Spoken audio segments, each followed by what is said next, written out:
PSMNEWS. Natalie, the floor is yours. Thank you so much for being. Good afternoon, everyone. My name is Natalie Chung. I'm a first-year PhD student at SBIA, focusing my research on climate change adaptation in coastal communities.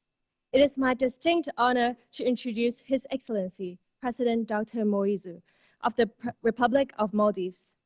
His Excellency President Dr. Moizu is the 8th President of the Republic of Maldives. He took his oath of office on the 17th of November, 2023. He received his PhD in civil engineering from the University of Leeds, the United Kingdom, and he has also attained Project Management Professional PMP certification from the Americas Project Management Institute, the PMI. His Excellency's government service began in March 1998, with his first job as the Construction and Public Works Planning Technician trainee at the Ministry of Construction and Public Works. In addition to serving in the government, His Excellency also served in some key positions in the private sector. He served as the Ministry of Housing and Infrastructure from February 2012 to November 2018, which marked unprecedented success in the completion of multiple land reclamation, harbor development, water and sewerage projects across the atolls. His Excellency is also the first mayor of the Male City to be elected through a direct vote of residents in the capital, Male City. He served 2 years and 6 months as the Male City's mayor from May 2021 to November 2023. His Excellency, during his presidential campaign, pledged to ensure the freedom and security of Maldivians, justice, equality among the people. He pledged to uphold the value of Islam and patriotism, and to bring a new era of development to the nation. Let's give His Excellency, President Dr. Moizu, a warm welcome to Princess Bia.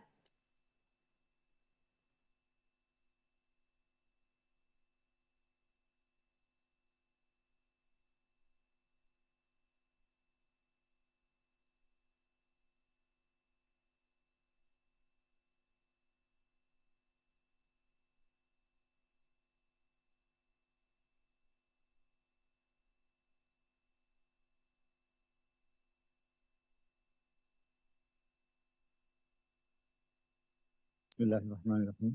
Thank you, Natalie. Dean Amani Jamal, Senior Leadership of the University, United States Ambassador to the Maldives, His Excellency Hugo Hyun, dear students and faculty members. Thank you for your warm welcome. If you have ever bought a product which was delivered through global container shipping, there's a good chance it came through my neighborhood. If you have ever operated a machine which consumes imported oil, there's a good chance that it went through my neighborhood. And if you have ever gazed at idyllic scenes of island life described as heaven on earth, it's very likely that you were looking at my neighborhood. I came from a small island nation in one of the most strategic parts of the world. As every student of politics knows, the size of a country and its impact are not always the same. But the Maldives wasn't always recognized for its strategic importance. It has been and is undergoing a rapid transformation. Let me take you back just a few decades, 59 years to be precise. The Maldives had just regained its independence. We were a young and an impoverished nation. Not many people had even heard of the Maldives. In fact, when we submitted our application to the UN, some delegations had to reach for their almanac to search for the country. Today, the story is a bit different. The Maldives, by any measure, is a development success story.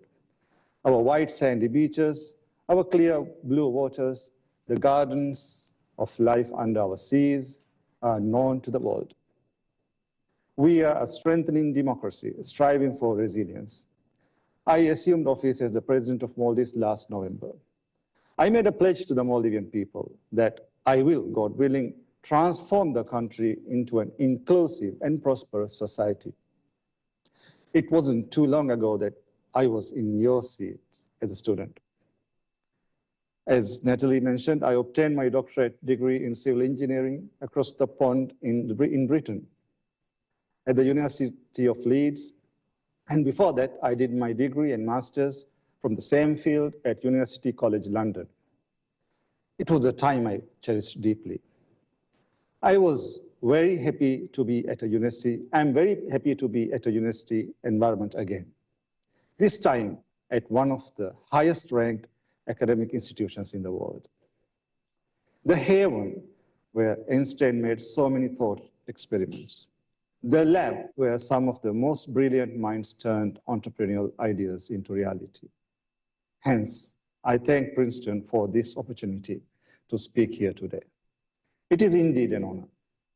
Princeton University and its School of Public and International Affairs are a beacon of the principles of governance and society admired around the world. Principles of equality, justice, and respect for basic human rights. In these dark days of war, genocide in Gaza, the suppression of human rights, the normalization of violence against civilians, even children, it is vital US institutions continue to uphold these principles themselves. Universities must remain bastions of thought and expression, respecting the right to protest peacefully, responsibly, and in a manner that is constructive for society. I'm here in the United States representing the Maldives at the UN General Assembly. It was just a few days ago on September 21st that the Maldives celebrated the 59th anniversary of its membership at the UN. We joined the world body just 56 days after we regained our independence. For the Maldives, UN membership was crucial for recognition, for acceptance. In October 1965, just 3 months after our independence, US President Lyndon Johnson announced his intention to nominate Cecil Burton Lyon to serve as ambassador to the Maldives. This was a decision that was of enormous diplomatic significance for the young country. The relationship between the Maldives and the United States is crucial in upholding a rule-based international order in the Indian Ocean.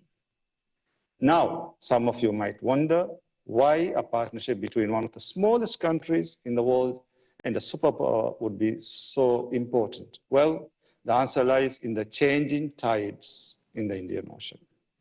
The sea lines of communication in the Indian Ocean are crucial to global trade and energy security. 1/3 of all the international bulk cargo traffic goes through the Indian Ocean. Over 75% of trade between Asia and Europe goes through the Indian Ocean. Over 50% of the world's daily oil consumption passes through the Indian Ocean. So clearly, an important region. In the middle of the Indian Ocean sits the Maldives, occupying over 90,000 square kilometers. The most frequent routes in the Indian Ocean are either passing through the Maldives or just above it. So, anyone who would like to have a say and sway the balance of power in the Indian Ocean would find the Maldives an attractive place to influence. We in the Maldives are keenly aware of this.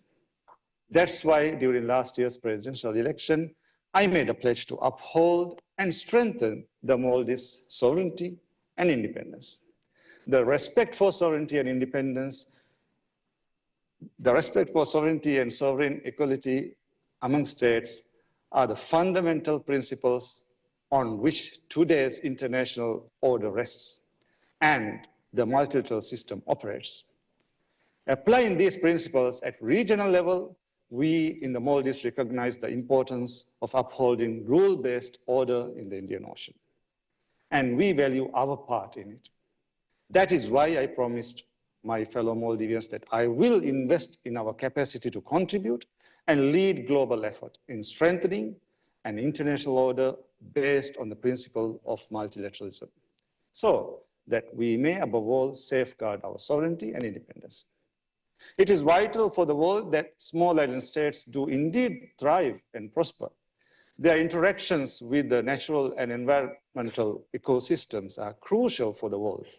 We are often the front line of man's relationship with the environment, and sometimes a bellwether of things to come for other parts of the world. Small island states are believed to support 20% of the world's terrestrial biodiversity. They host 40% of the world's coral reefs. They are at the forefront of research and testing in climate change adaptation, valuable not only to themselves, but to the wider humanity. They are custodians of critical local knowledge in how to manage and conserve marine resources. The world, our lives, would simply not be the same without them. Since I assumed office, the Maldives has stepped up its advocacy for immediate action in managing the climate crisis and reforming the international financial architecture to help small island developing states known as SIDS access climate adaptation finance at affordable rates. The Maldives was privileged to co-chair the intergovernmental negotiations which helped SIDS for the next 10 years, the program of action for the next 10 years. We have forged a constructive partnership with the Secretariat of the UN Conference on Trade and Development to help SIDS in building their productive capacity. And we will continue to leverage the Maldives leadership that gains respect and is increasingly relevant and resilient. We seek to achieve these objectives by first diversifying our economy. We'll expand our sources of revenue. To do that, we are seeking and attracting more foreign investment into the country. To facilitate that, I've already taken steps to reform the foreign investment promotion and protection regime. Last month, the Maldives Parliament passed a new Foreign Investment Act. We are embarking on a digital transformation program and the use of artificial intelligence. We are supporting micro, small, and medium enterprises through small loans, specially targeted towards the youth, women, and disabled persons. We are expanding our tourist source markets. Last year, the US was the 6th largest market. This year, we target to welcome more than 2 million tourists to our country. To achieve this, our international airport expansion project is being accelerated to expand its carrying capacity. Second, the Maldives will amplify its leadership and advocacy for stronger action to prevent a climate disaster. The Maldives is synonymous with environmental conservation efforts, sustainability, and climate action. We've been sounding the alarm of sea level rise for decades. The Maldives initiated and hosted the very first international conference on small states. That gathering adopted the 1989 Male Declaration, which identified specific actions to slow down global warming. We've stepped up and increased our ambitions on climate action since. We are on track to generate 33% of our electricity through renewable energy by 2028. We are experimenting with floating solar panels and investing in better waste management as well. We are planning to develop smart, climate-friendly, and sustainable urban centers in various parts of the country. This includes the development of a new island called Ras Male, which would become an eco-city, a smart city where innovation will thrive. With the Ras Male initiative, we are also transforming our society into one where women and youth play the lead roles in driving the economy and in nation building. Third, we'll strengthen our democracy and state capacity. It's only been 16 years since the Maldives transitioned to a multi-party democracy. By every measure, we are still a young democracy. Our institutions need to be matured further.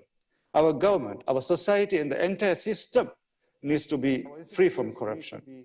And this work is continuous. Our government, our society, and the entire system needs to be free from corruption.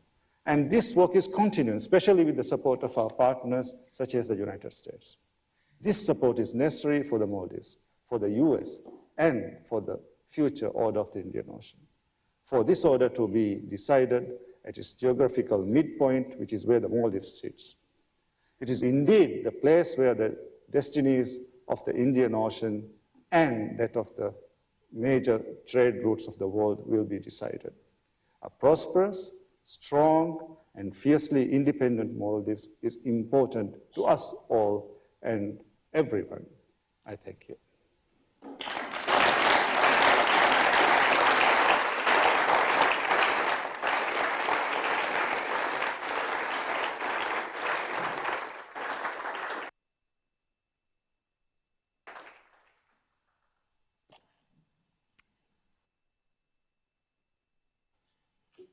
Mr. President.